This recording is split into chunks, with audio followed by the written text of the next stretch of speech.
آقا نہ ہوتے اجالا نہ ہوتا، آقا نہ ہوتے اجالا نہ ہوتا، یوں دنیا میں انسان کا بول بالا نہ ہوتا۔ دریائے نیل کو نہ ملتی روانی، دجلہ سے واپس پیالہ نہ ہوتا۔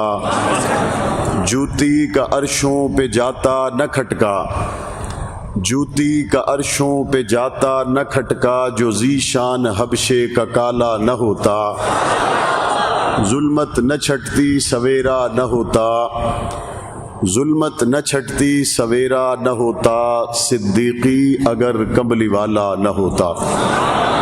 انتہائی واجب الاحترام قابل صد احترام حضرات علماء کرام، بالخصوص محترم جناب سراج الحق صاحب، حضرت شیخ الحدیث استاذ العلماء محترم عبد المالک صاحب دامت برکاتہم العالیہ، جمعیت اتحاد العلماء اکرام سے تعلق رکھنے والے احباب ذی وقار، نوجوانان اہل سنت، آج کی اس پروقار تقریب میں ختم نبوت و عظمت صحابہ کے خوبصورت عنوان سے احباب کی پرخلوص دعوت پر آپ حضرات سے مخاطب ہونے کا موقع ملا ہے۔ ہمارے معاشرے میں ایک بات عمومی طور پر کہی جاتی ہے کہ جناب ان تمام باتوں پر ہمیں اکٹھا ہونا چاہیے جس میں مسلمانوں میں باہم اختلاف نہیں ہے، اور کہا جاتا ہے کہ ہمارا رب ایک، ہمارا رسول ایک، ہمارا قبلہ ایک، اور کہا جاتا ہے کہ ان تین باتوں پر اگر ہم ایک ہیں تو مزید آگے جانے کی ضرورت نہیں ہے۔ صحابہ کی بات کریں تو وہ کہتے ہیں کہ آپ ان سے نظریں ہٹا لیں، چونکہ یہ ایسی بات نہیں ہے جس پر اکٹھا ہونا ضروری ہو۔ جب میں نے قرآن مجید کے دروازے پہ دستک دی تو قرآن کہتا ہے تم کیا سوچتے ہو کہ صحابہ سے نظریں ہٹا لیں؟ وَلَا تَعْدُ عَيْنَاكَ عَنْهُمْ، قرآن پاک پیغمبر صلی اللہ علیہ وسلم کو مخاطب کر کے کہتا ہے آپ نے ان سے نظریں ہٹانی نہیں ہیں، آپ نے ان سے نظریں ہٹانی نہیں۔ رب کریم نظریں نہیں ہٹانی، کن کن سے نہیں ہٹانی، اور آپ کو ان سے پیار کیسا ہے، محبت کیسی ہے؟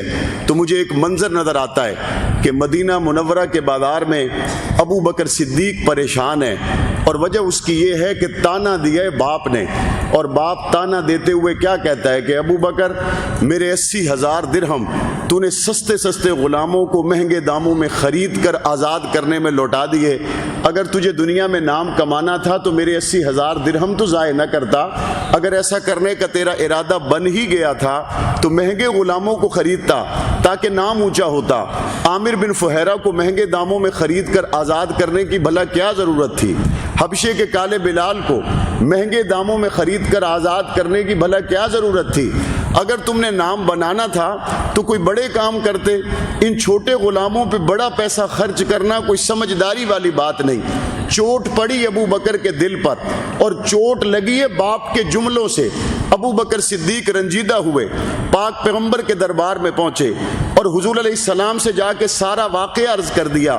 ابھی ابو بکر کے ٹوٹے ہوئے دل کے تسلی کا سامان زبان نبوت سے جاری نہیں ہوا کہ ابو بکر کے ٹوٹے ہوئے دل کو جوڑنے کے لیے عرشوں سے رب کا قرآن جاری ہوا، اور قرآن کیا کہتا ہے؟ الذی یؤتی مالہ یتزکا وما لأحد عندہ من نعمت تجزا الا ابتغاء وجہ ربہ الاعلی ولسوف یرضی۔ قرآن کیا کہتا ہے کہ باپ نے تانا دیا، گو کہ تانا دینے کا حق رکھتا ہے، لیکن ابو بکر کا دل ٹوٹا ہے اس وجہ سے کہ باپ کہتا ہے یہ دنیا میں نام بنانے کے لیے پیسہ خرچ کیا تو میں عرشوں والا رب اعلان کرتا ہوں ابو بکر میں دنیا میں نام بنانے کے لیے نہیں، میں رب کی رضا کے لیے مال کو خرچ کیا ہے۔ میں نے کہا ربا حضور کے دیے گئے غلاموں میں، حضور کو دیے گئے سپاہیوں میں کیا آپ کو صرف ابو بکر پیارا ہے؟ اللہ کہتا نہیں، میں نے چن چن کو دیے، مجھے ہر ایک پیارا ہے۔ میں نے کہا ربا کون کون پیارا ہے؟ مجھے ایک اور منظر نظر آتا ہے، بڑے بڑے سرداروں نے مل کر کہا ہم ان غریبوں کے ساتھ بیٹھنے کے لیے تیار نہیں، جن کے پھٹے پرانے کپڑے ہوں ان کے علیحدہ ہمیں ٹائم دیا جائے، ہمارے پروٹوکولز ہیں، ہمیں مناسب نہیں لگتا۔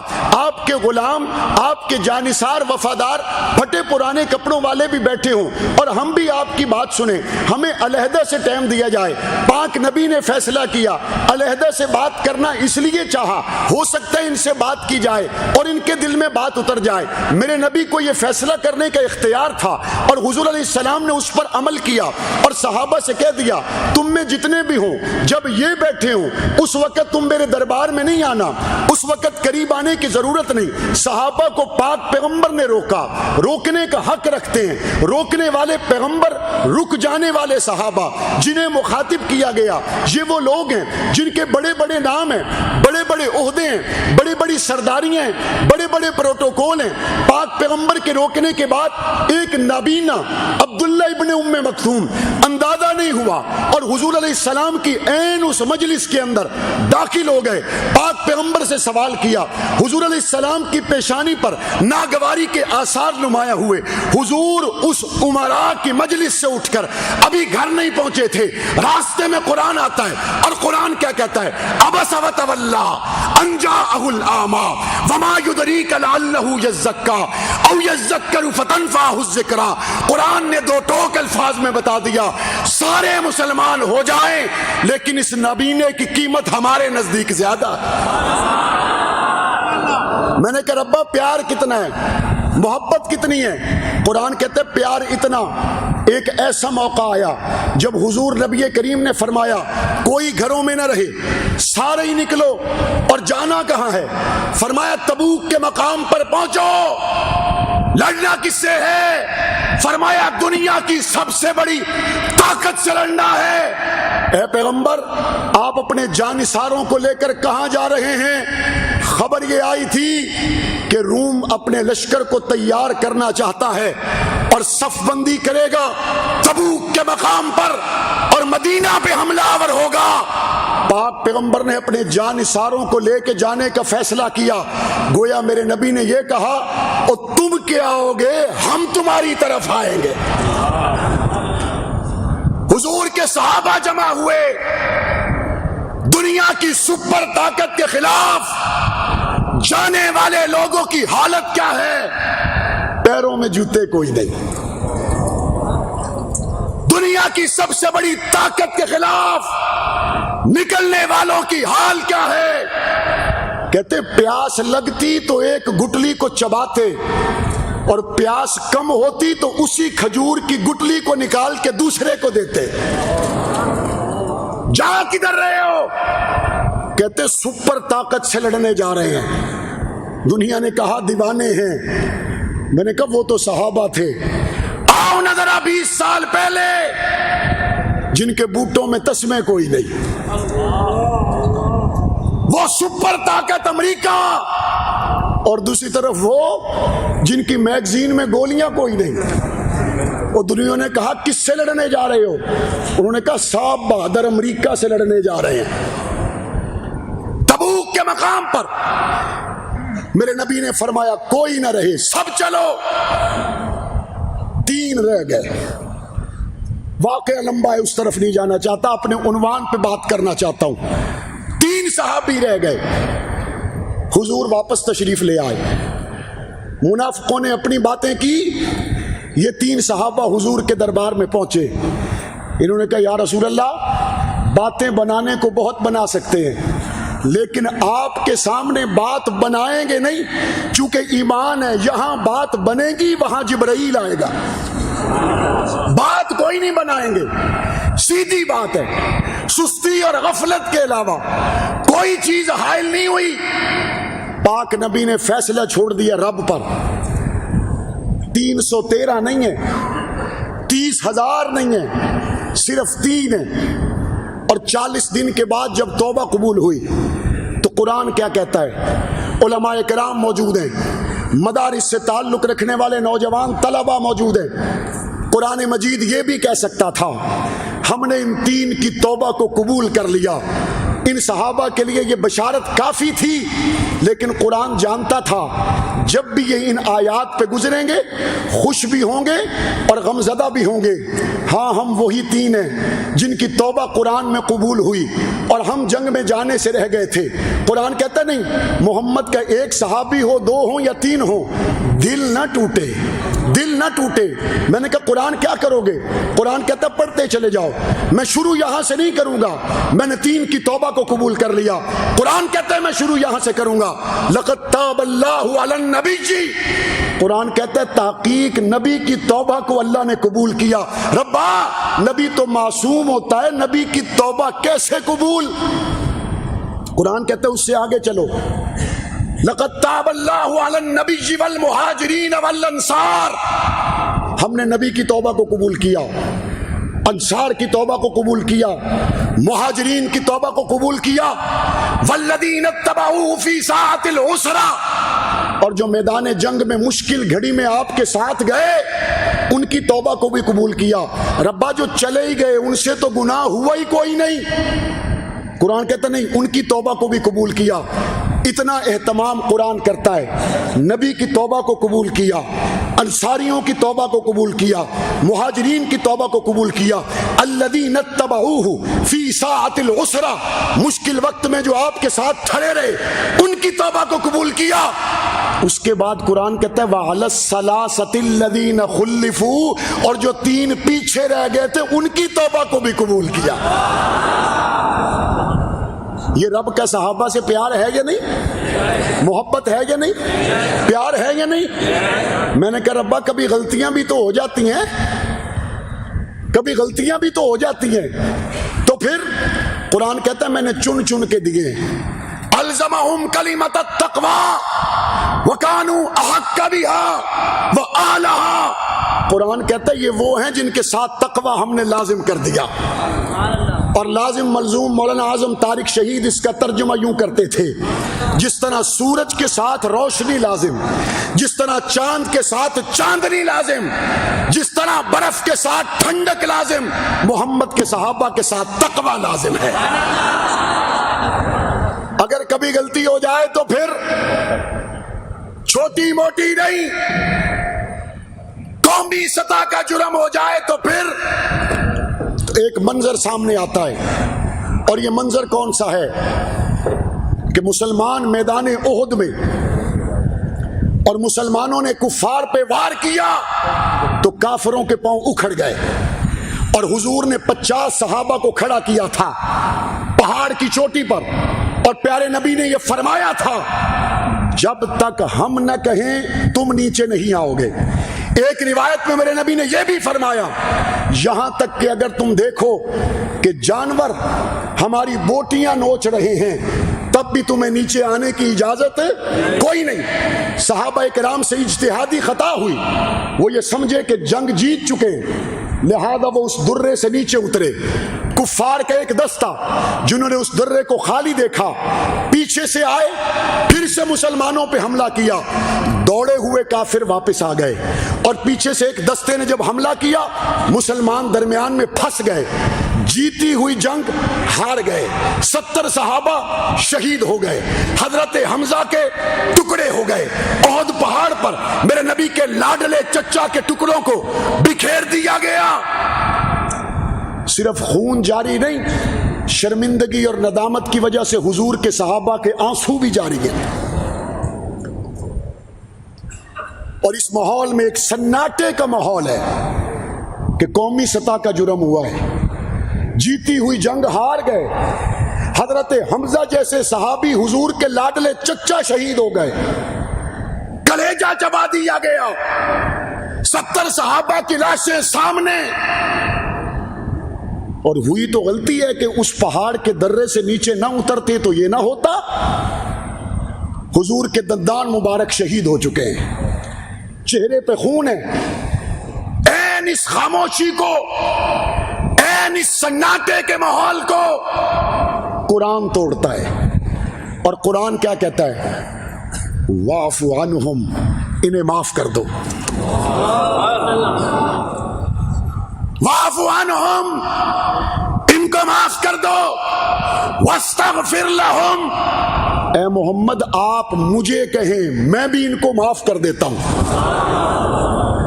ربا میں نے بھی معاف کر دیا، آپ نے بھی معاف کر دیا، لیکن غلطی تو ہوئی ہے نا، تو دوبارہ ان کو اپنی کیبنٹ میں رکھوں یا نہ رکھوں؟ دوبارہ ان سے مشورہ کروں یا نہ کروں؟ دوبارہ ان کو جنگوں میں ساتھ لاؤں یا نہ لاؤں؟ قرآن کہتا ہے وشاورہم فی الامر، جنگ ہار گئے تو کیا ہوا، مشورے اب بھی انہی سے کرنے ہیں۔ یہ اللہ کا صحابہ سے پیار ہے یا نہیں ہے؟ ہے یا نہیں ہے؟ قرآن ایک اور مقام پر کہتا ہے فضل اللہ المجاہدین باموالہم وانفسہم علی القائدین درجہ۔ قرآن کہتا ہے ہم نے مجاہدین کو قائدین پر فضیلت دی۔ مجاہدین کون ہیں؟ جو میدان جنگ میں اللہ اور اس کے رسول کے لیے کھڑے ہوئے ہیں۔ قائدین کون ہیں؟ جو کسی جائز عذر کی وجہ سے گھروں میں ٹھہر گئے۔ قرآن کہتا ہے ہم نے مجاہدین کو فضیلت دی۔ قائدین پر ہونا بھی یہی چاہیے۔ ربا یہ قائدین کون ہیں؟ قرآن کہتا ہے صحابہ۔ یہ مجاہدین کون ہیں؟ قرآن کہتا ہے صحابہ۔ ربا فضیلت آپ نے دے دی، اب مجاہدین کے لیے سونے کا انعام اور قائدین کے لیے چاندی کا، مجاہدین کے لیے کوئی بڑا ایوارڈ اور قائدین کے لیے چھوٹا۔ قرآن کہتا نانا وَكُلًّا وَعَدَ اللَّهُ الْحُسْنَى، تمام صحابہ سے وعدہ ہم نے جنت کا کیا ہے۔ میں نے کہا ربا جنت ان کو مل گئی، جنت ان کو مل گئی تو جنت میں ان کا مقام کیا ہے؟ جن کو حسنہ مل گیا ان کا مرتبہ کیا ہے؟ قرآن کہتا ہے بھئی دیکھو ان الذین سبقت لہم من الحسنى اولئک عنہا مبعدون، جن کو ہم نے حسنہ کے مقام پہ فائز کر دیا ہے یہ جہنم سے دور رہیں گے۔ یا اللہ کتنا دور رہیں گے؟ قرآن کہتا ہے لا یسمعون حسیسہا، یہ جہنم سے اتنا دور رہیں گے کہ جہنم کی آواز بھی ان تک نہیں پہنچ سکتی۔ سب صحابہ کو قرآن جنتی کہتا ہے، سب صحابہ کو قرآن وَكُلًّا وَعَدَ اللَّهُ الْحُسْنَى کا سنہرا تاج پہناتا ہے، سب صحابہ کو قرآن رضی اللہ عنہم ورضوا عنہ کہتا ہے۔ سب صحابہ کے لیے قرآن مجید کے فیصلے 1400 سال پہلے بزبان مصطفیٰ امت کو بتلا دیے گئے۔ اب ایک طبقہ کہتا ہے نہیں ہو نہیں، تمہیں پتہ ہی کوئی نہیں۔ وہ اندر سے نہیں مانتے تھے، اوپر اوپر سے مانتے تھے۔ اندر کی کیفیت کا تمہیں پتہ نہیں، باہر کی کیفیتوں پہ تم بھول گئے۔ میں نے کہا قرآن کیسے ہے؟ قرآن کہتا ہے ٹھہرو، سیماہم فی وجوہہم من اثر السجود، یہ وہ ہیں جن کے ظاہر میں تمہیں سجدوں کے نشان نظر آئیں گے، ان کا ظاہر تمہیں پاک پیغمبر کی شریعت میں رنگا ہوا نظر آئے گا۔ تو قرآن کہتا ہے ذالک مثلہم فی التوراۃ ومثلہم فی الانجیل، ان کے تذکرے صرف قرآن نہیں کرتا، پچھلی آسمانی کتابوں میں بھی ان کی عظمت کے چرچے موجود ہیں۔ آگے قرآن کیا کہتا ہے؟ میں نے کہا قرآن یہاں تو جن کی تذکرے آپ نے کیے ان کے ظاہر پر نہیں، ان کے باطن پہ اٹیک ہو رہا ہے کہ یہ اندر سے ٹھیک نہیں تھے۔ قرآن کہتا ہے اولئک الذین امتحن اللہ قلوبہم للتقوی، ہم نے ان کے دلوں کا امتحان لیا، اور دل کے اندر تقوی کے علاوہ اور کچھ تھا؟ میں نے کہا قرآن کہنے والا کہتا ہے دلوں میں ایمان نہیں تھا۔ قرآن کہتا ہے کتب فی قلوبہم الایمان وزینہ فی قلوبکم وکرہ الیکم الکفر والفسوق والعصیان، ان کے دلوں میں آنا بھی قرآن بتاتا ہے، کفر اور فسق کا نکلنا بھی قرآن بتاتا ہے۔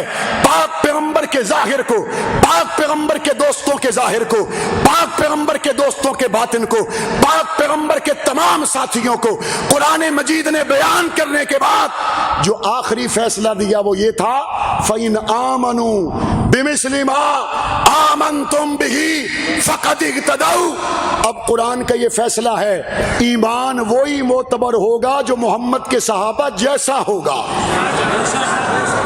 یہ معیار بنا دیا۔ ربا کیوں؟ رب جانتے تھے کہ کمبلی والے محمد نے ساری دنیا میں جانا نہیں، لیکن حضور کے شاگرد جب جائیں گے تو ان کو میں ایسا بنا چمکا سنوار دوں گا کہ شاگرد پاک نبی کا ہوگا اور عکس محمد مصطفیٰ کا ہوگا۔ حضور کے صحابہ پھر جہاں جہاں پہنچے حضور کا پیغام لے کر گئے یا نہیں گئے؟ حضور کا قرآن لے کر گئے یا نہیں گئے؟ حضور کے صحابہ نے پوری دنیا میں پاک پیغمبر کا کلمہ پہنچایا یا نہیں پہنچایا؟ پاک پیغمبر کے ساتھی دنیا میں پھیل گئے۔ میں نے کہا ربا لوگ تو ہیں جو کہتے ہیں کہ نہیں ہم نہیں مانتے، تو قرآن کہتا ہے جو ان پہ تنقید کرے اس کا جواب بھی ہم دیں گے، اس کا جواب بھی ہم دیں گے۔ کیسے؟ پڑھیں پہلا سپارہ۔ قرآن کہتا ہے وَإِذَا قِيلَ لَهُمْ آمِنُوا كَمَا آمَنَ النَّاسُ قَالُوا أَنُؤْمِنُ كَمَا آمَنَ السُّفَهَاءُ، جب ان لوگوں سے کہا جاتا ہے ایمان لاؤ ایسے جیسے یہ ایمان لائے، تو کہتے ہیں ہم ایسے ایمان لائے جیسے کہ بے وقوف لوگ ایمان لائے۔ صحابہ کو انہوں نے بے وقوف کہا، جواب میں قرآن یہ نہیں کہتا یہ صحابہ کو بے وقوف کہنے والے پاگل ہیں، جواب میں قرآن یہ نہیں کہتا صحابہ کو بے وقوف کہنے والے اصل میں مشرک ہیں، قرآن یہ نہیں کہتا صحابہ کو بے وقوف کہنے والے اصل میں یہودی ہیں۔ قرآن کہتا ہے الا انہم ہم السفہاء، اسی جملے کو قرآن واپس ان کے منہ پہ مار کے کہتا ہے خبردار جو حضور کے صحابہ کو بے وقوف کہیں حقیقت میں وہ خود بے وقوف ہیں۔ تو سنت اللہ یہ ہے جو نبی کے صحابہ پہ جو الزام لگائے وہی اس کے منہ پہ مار دینا، حق نواز اور اعظم تارک کی نہیں اور کسی آج کے دور کے مولوی کی بنائی ہوئی بات نہیں، سنت اللہ ہے۔ اور اللہ کا شکر ہے رضینا قسمتاً جباری فینا، ہم رب کی اس تقسیم پہ راضی ہیں کہ رب نے ہمیں صدیق اکبر کی چوکی داری کے لیے چنا ہے، ہم اس پہ راضی ہیں۔ آپ صرف توجہ سے بات سماعت کریں، ہم اس تقسیم پہ راضی ہیں۔ میں حضرت محترم سراج الحق صاحب کی موجودگی میں اپنا یہ اعزاز ذکر کرنا چاہتا ہوں۔ ہمارے پاس اعزازات ہیں، کسی کے پاس اعزاز ہوگا یہ اتنی مرتبہ فلاں ملک کے سفیر بنے، کسی کے پاس یہ اعزاز ہوگا یہ اتنی مرتبہ ایوانوں میں پہنچے۔ میرے پاس اعزاز کیا ہے؟ ہمارے پاس اعزاز یہ ہے 4 سگے بھائی شادی شدہ جن کے 9 بچے تھے کراچی کی شاہراہوں پر ایک ہی لمحے میں گولیوں سے بھون دیے گئے، چاروں جوان بھائی خون میں لت پت ہو گئے، چاروں کے جنازے قطار میں رکھے ہوئے تھے۔ ان کے بوڑھے باپ کو جب جنازے کے قریب لایا گیا اس نے منہ مدینے کی طرف کر کے کہا اے قبلی والے محمد آپ کے صدیق اکبر کے لیے یہ 4 ہیں، اگر 4 اور ہوتے تو وہ بھی قربان کرنے کے لیے تیار۔ ہمارا یہ اعزاز ہے۔ ہمارا اعزاز کیا ہے؟ میرا اعزاز تو یہی ہے میرے والد کو اللہ نے قبول کیا تو صدیق اکبر کی محبت میں جان دی ہے۔ میرا اعزاز یہ ہے کراچی کی شاہراہوں پر سفید ریش مولانا احمد مدنی میرے سگے تایا شہید ہوئے صدیق اکبر کی محبت میں، ہمارا یہی اعزاز ہے۔ ہمارے کراچی کی شاہراہوں پر میرے چچا کے بیٹے مولانا عبداللہ فاروق اعظم کی عدالت کا ڈنکا بجاتے ہوئے شہید ہوئے، ہمارا اعزاز یہی ہے۔ میرے چچا کے دوسرے بیٹے مولانا ابو بکر مدنی کراچی کی شاہراہوں پہ شہید ہوئے، ہمارا اعزاز یہی ہے۔ آج بھی کئی سالوں سے ہمارے محبت و عقیدت کرنے والے کارکن اور قائدین پابند سلاسل ہیں، ہمارا اعزاز یہی ہے۔ اور ہم نے دنیا والوں کو ایک بات کہی ہے، اور جنہوں نے نبی کی بیٹیاں جن کے نکاح میں آئی ان کی عزت کرو، ہم نے یہی کہا ہے جنہوں نے نبی کو بیٹیاں دی ان کا احترام کرو۔ معاشرے کے اندر سب سے ٹھنڈا فرد وہ ہوتا ہے جو اپنی جوانی گزار چکا ہو۔ بابا جی کہتے ہیں مولانا ٹھنڈے ہو کے بات کیوں نہیں کرتے؟ میں نے کہا بابا جی بات صرف اتنی ہے آپ نے بیٹی کا رشتہ کہاں کیا؟ بابا کہتے ہیں میں نے اپنی بیٹی کا رشتہ کینٹ میں کیا۔ میں نے کہا بابا لڑکا کیا کرتا ہے؟ بابا کہتا ہے میرا داماد ریڑھی لگاتا ہے، میرا داماد بینک میں ملازم ہے، میرا داماد چوکی دارا کرتا ہے، میرا داماد محنت اور مزدوری کرتا ہے۔ میں نے کہا بابا جی آپ نے بیٹی کا رشتہ تو دے دیا، آپ کا داماد ڈاکو ہے، آپ کا داماد زانی ہے، آپ کا داماد شرابی ہے۔ یہ بوڑھا آنکھیں لال کر کے سفید ریش ہونے کے باوجود مکہ مارنے کے لیے تیار ہوتا ہے، اس کی آنکھوں میں لالی آتی ہے۔ میں نے کہا آپ جذباتی کیوں ہو گئے؟ بوڑھے بابا جی کہتے ہیں جناب میں نے تحقیق کے بعد رشتہ دیا ہے، میرا داماد غریب ہو سکتا ہے زانی نہیں ہو سکتا، میرا داماد غریب ہو سکتا ہے، شرابی نہیں ہو سکتا۔ میں نے کہا بابا جی میں نے بھی یہی کہا ہے کہ جس کو نبی نے 2 بیٹیاں دی، جس کو نبی نے 2 بیٹیاں دی، اس عثمان کے ایمان کا انکار کیا جائے۔ اگر آپ اپنے داماد کی عزت کی بات کرتے ہیں تو آپ کیوں نہیں سلام کرتے اس جوان کو جو نبی کے داماد کی عزت کے لیے جان دیتا ہے؟ ہم نے صرف یہ بات کی ہے، ہم نے صرف یہ بات کی ہے۔ میرے اکابر نے میرے قائدین نے پاکستان کے گلی چوکوں چوراہوں میں جا کے صرف یہ کہا ہم آپ کے دروازے پہ آئے ہیں، عائشہ صدیقہ کی عزت کی بھیک مانگنے کے لیے آئے ہیں۔ ہم نے یہ کہا ہم آپ کے دروازے پہ آئے ہیں، فاروق اعظم کی عزت کے تحفظ کی بھیک مانگنے کے لیے آئے ہیں۔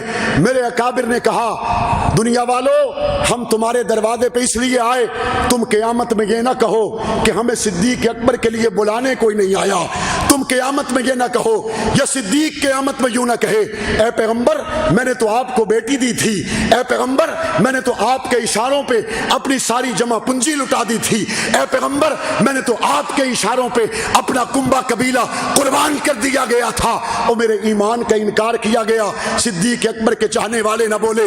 علامہ سراج الحق صاحب ہمارا روز اول سے صاف اعلان ہے، سراج الحق صاحب آگے بڑھے، عبد المالک صاحب آگے بڑھے، صدیق اکبر کی عزت کا جھنڈا آپ نے اٹھایا ہے، آپ کے جوتوں کو ہم سر پہ رکھنا سعادت سمجھتے ہیں، ہم سعادت سمجھتے ہیں، ہماری سعادت یہ ہے ہم صحابہ کے غلاموں کے غلام، ہم صحابہ کے نوکروں کے نوکر۔ اور آخری اور اہم بات عرض کرنا چاہتا ہوں، مولانا فضل الرحمان صاحب ہوں یا مولانا سراج الحق صاحب ہوں یا ہمارے ملک کے اندر مولانا شاہ احمد نورانی کے صاحبزدگان ہوں، قاری زوار بہادر ہوں، ابتسام الہی ظہیر ہوں، مفتی منیب الرحمان ہوں، مفتی تقی عثمانی ہوں، وہ اس ملک میں وہ نظام چاہتے ہیں جو حضور کے بعد صدیق کے دور میں چلا، فاروق اعظم کے دور میں چلا، عثمان کے دور میں چلا۔